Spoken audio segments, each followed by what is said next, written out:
Olá! Hoje eu vou falar de Salmo 78, que diz sobre a providência divina na história do seu povo. Esse salmo também foi feito por Asaf. Porém, esse salmo ele é bem comprido e eu gostaria da compreensão de todos vocês para que sejam pacientes, mas eu tentarei ser o mais breve, mas eu espero que essa palavra possa falar ao seu coração e que sirva de bênção na sua vida. E o salmo diz o seguinte: escutai, meu povo, a minha lei, prestai ouvido às palavras da minha boca. Abrirei os lábios em parábolas e publicarei enigmas dos tempos antigos. O que ouvimos e aprendemos, o que nos contaram nossos pais, não o encobriremos a seus filhos. Contaremos à vindoura geração os louvores do Senhor e o seu poder e as maravilhas que fez. Aqui, Asaf inicia chamando a atenção do povo para a mensagem que será dita. É uma mensagem de reflexão sobre a importância de transmitir às gerações futuras os ensinamentos do Senhor, de modo que o povo possa compreender quão grande foi o agir de Deus no meio do povo e como foram escolhidos aquele povo para serem um povo que venha a ter comunhão e intimidade com Deus. E aí ele continua: ele estabeleceu um testemunho em Jacó e instituiu uma lei em Israel e ordenou a nossos pais que os transmitisse a seus filhos, a fim de que a nova geração os conhecesse. Filhos que ainda hão de nascer, se levantassem e por sua vez o referissem aos seus descendentes, para que pudessem em Deus e a sua confiança e não se esquecessem dos feitos de Deus, mas lhe observasse os mandamentos e que não fosse como seus pais, geração obstinada e rebelde, geração de coração inconstante e cujo espírito não foi fiel a Deus. Aqui o Salmo, ele faz um chamado à atenção para o fato de que os ensinamentos que eles receberam de seus pais não foram passados adiante, conforme Deus havia ordenado, conforme Deus havia instituído. E isso fez com que as gerações que vieram a seguir, essas não agissem de acordo com os mandamentos do Senhor. E não agindo de acordo com os mandamentos, essas vieram a cometer diversos atos pecaminosos, condenados por Deus. E fez inclusive com que a fé do povo fosse uma fé sem raízes sólidas, fosse uma fé rasa. Essa atitude que também comprometeu a fé das gerações ainda vindouras, gerações que virão bem depois de nós, que somos descendentes do povo de Israel, não por nascimento legítimo, mas por adoção, uma vez que nós reconhecemos o Senhor sobre nossa vida. Os filhos de Efraim, embora armados de arco, bateram em retirada no dia do combate, não guardaram a aliança de Deus, não quiseram andar na sua lei, esqueceram-se das suas obras e das maravilhas que lhe mostrara. Prodígios fez na presença de seus pais na terra do Egito, no campo de Zoá. Zoá foi a região em que o povo de Israel vivia ali dentro do Egito como escravo, antes de saírem para o êxodo, antes de iniciarem a sua caminhada pelo deserto. Dividiu o mar e fê-lo seguir, aprumou as águas como um dique, guiou-os de dia com uma nuvem e durante a noite com clarão de fogo. No deserto, fendeu rocha e lhes deu a beber abundantemente como de abismos. Da pedra fez brotar torrentes, fez manar água com os rios, mas ainda assim prosseguiram em pecar contra ele e se rebelaram no deserto contra o Altíssimo. Tentaram a Deus no seu coração, pedindo alimento que lhe fosse do gosto. Falaram contra Deus, dizendo: por acaso Deus prepara-nos mesa no deserto? Com efeito, feriu ele a rocha, e dela manaram águas, transbordaram caudais. Porque pode ele dar-nos pão também? Ou fornecer carne para o seu povo? E ouvindo isso, o Senhor ficou indignado, e acendeu-se fogo contra Jacó, e também se levantou o seu furor contra Israel, porque não creram em Deus, nem confiaram na sua salvação. O povo achou que Deus ia tirar eles ali do Egito e ia levar eles para o deserto para ser morto. O povo não conseguiu entender que o Senhor o tiraria da escravidão e o faria caminhar pelo deserto em direção à terra que ele havia prometido, uma terra abençoada, e que Deus cuidaria deles. Mas não, eles instigaram o Senhor, primeiro reclamando por falta de água, depois passaram a reclamar por falta de comida, por falta de carne.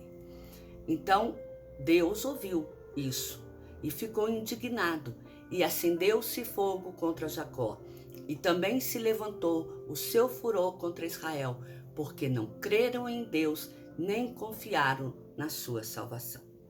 E o salmo continua: nada obstante, ordenou às alturas a abrir as portas do céu, e fez chover maná sobre eles para alimentá-los, e lhes deu cereal do céu. Comeu cada um o pão dos anjos, enviou-lhes ele comida a fartar. Quer dizer, não foi comida regrada, foi a comer de forma a se sentir saciado. Fez soprar do céu o vento do oriente, e pelo seu poder conduziu o vento do sul. Também fez chover sobre eles carne como poeira e voláteis como areias do mares. Fez-los cair no meio do arraial deles, ao redor de suas tendas. Então comeram e se fartaram a valer, pois lhes fez o que desejavam. Também não reprimiram o apetite.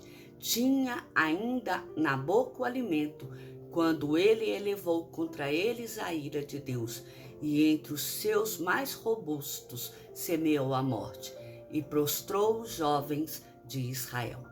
Nessa parte aqui, o Salmo mostra que as consequências da ausência do ensinamento contínuo, dos feitos do Senhor e dos cumprimento dos mandamentos que Deus tinha entregue durante a travessia do Egito para Moisés, fez com que Israel se tornasse um povo sem fé, um conhecimento e entendimento do agir de Deus sobre a vida do povo.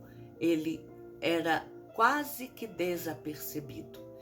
E isso fez com que a tribo de Efraim rejeitasse o Senhor e levasse uma vida de perdição, de promiscuidade e de idolatria a falsos deuses.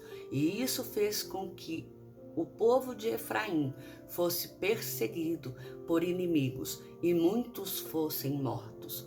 Contudo, os mais jovens da tribo, eles reconheceram seus pecados e voltaram a buscar o Senhor. E o Salmo diz: sem embargo, disse, continuaram a pecar e não creram nas suas maravilhas. Por isso, ele fez que os seus dias se dissipassem como um sopro e os seus anos em súbito terror. Quando os fazia morrer, então os buscavam. Arrependidos procuravam a Deus. Lembravam-se de que Deus era sua rocha e o Altíssimo e o seu Redentor. Ou seja, o povo só lembrava de procurar a Deus quando eles estavam passando por alguma tribulação. Quando a vida estava tranquila, eles se esqueciam novamente. E lhes lisonjeavam-no, porém, a boca, e com a língua lhes mentiam, porque o coração deles não era firme para com ele, nem foram fiéis à sua aliança. Ele, porém, que é misericordioso, perdoa a iniquidade e não destrói. Antes, muitas vezes desvia a sua ira e não dá largas a toda a sua indignação. Lembra-se de que eles são carne, vento que passa e já não volta. Aqui nós vemos que o salmista diz que, embora o povo tenha passado por diversos tipos de sofrimento, para que eles aprendessem que eles deveriam permanecer fiel a Deus e cumpridor da aliança que Deus havia estabelecido para com o povo, este se mantivesse firme no caminho do Senhor, o Senhor tinha que estar sempre tratando com este povo.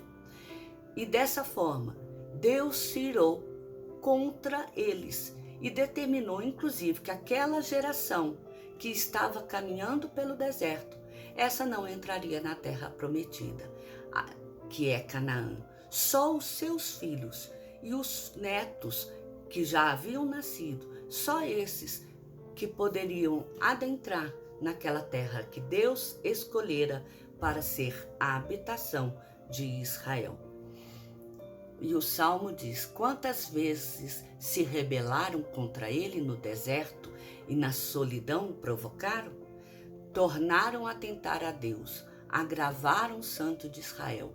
Não se lembraram do poder dele, nem do dia em que os resgatou do adversário, de como no Egito operou ele os seus sinais e os seus prodígios. No campo de Zoar, quer dizer, na parte onde eles moravam, eles podiam contemplar tudo aquilo que estava acontecendo com o povo, os egípcios, para que eles pudessem alcançar a salvação. Converteu em sangue os rios deles, para que das suas correntes não bebesse. Enviou contra eles enxames de moscas e devorassem, e rãs que os destruíssem. Entregou larvas às suas colheitas e aos gafanhotos o fruto do seu trabalho. Com chuvas de pedra lhes destruiu as vinhas e os seus sicômoros, quer dizer, as suas árvores frutíferas. Com geada, entregou à saraiva o gado dele e aos raios os seus rebanhos. Lançou contra eles o furor da sua ira. Cólera, indignação e calamidade, legião de anjos portadores de males.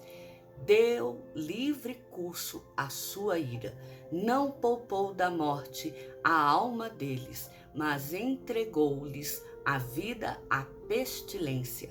Feriu todos os primogênitos no Egito, as primícias da virilidade nas tendas de Cã. Fez cair o seu povo como ovelhas e os guiou pelo deserto como um rebanho. Fez sair o seu povo como ovelhas e guiou pelo deserto como rebanho.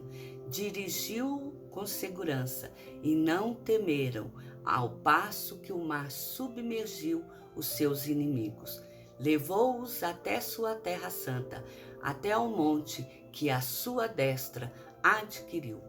Aqui nós vemos o relato que Deus enviou 10 pragas entre o povo do Egito para libertar esse povo de Israel, o seu povo. E essas pragas serviram de testemunhas do poder de Deus sobre todas as coisas. E que, para o bem do seu povo e o cumprimento da sua palavra, Deus age como quer, inclusive trazendo a destruição e a morte daqueles que não o adoram. O Salmo continua: da presença deles expulsou as nações, cujas região repartiu com eles por herança, e nas suas tendas fez habitar as tribos de Israel. Ainda assim, tentaram o Deus Altíssimo, aleivosamente como seus pais. Desviaram-se como um arco enganoso, pois o provocaram com os seus atos e o incitaram a zelo com as suas imagens e escultura. Deus ouviu isso e se indignou, e sobremodo se aborreceu de Israel.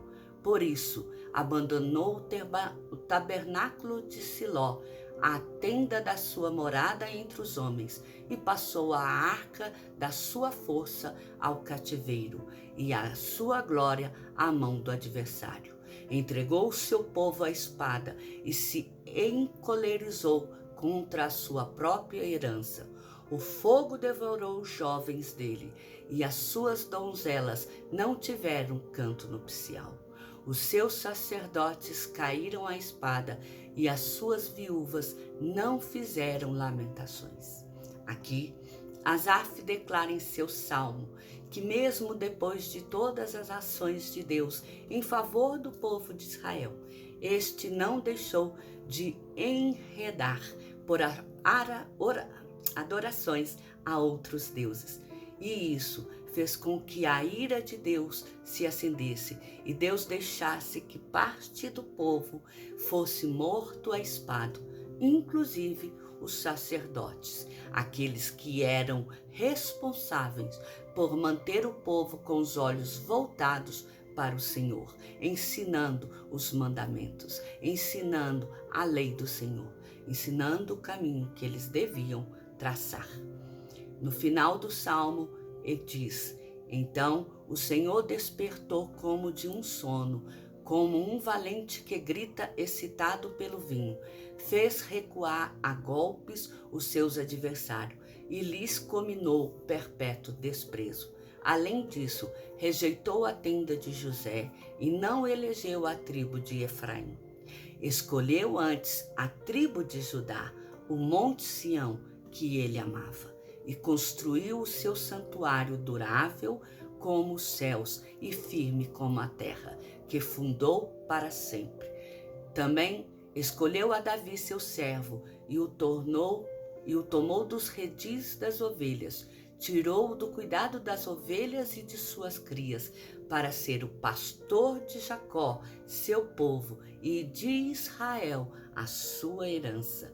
E ele os apacentou consoante integridade do seu coração, e os dirigiu com mãos precavidas.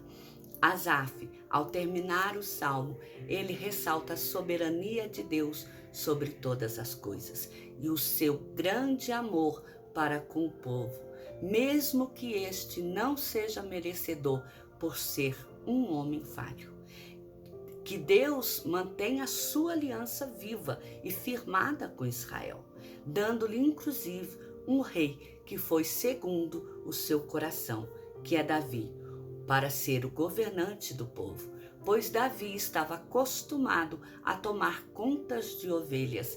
Era um homem acostumado a lidar com rebanhos e saber que quão difícil e trabalhoso era essa tarefa, mas Davi iria cumprir com a integridade e mãos firmes o posto que o Senhor lhe deu de ser governante deste povo, que por muitas vezes se tornava um povo rebelde diante do Senhor. Por isso que o Salmo 78, a providência divina na história do seu povo, mostra que em todo momento o povo agiu não de acordo com Deus planejou, de acordo com aquilo que Deus queria. Mas Deus tratou com este povo e fez com que este povo fosse liberto dos seus castigos e alcançasse uma liberdade e alcançasse o direito de ser seu povo, rebanho do seu pasto. E ali tivesse um rei que fosse capaz de lidar com eles da forma com que Deus lida com cada um de nós. Que Deus te abençoe e te guarde. Amém?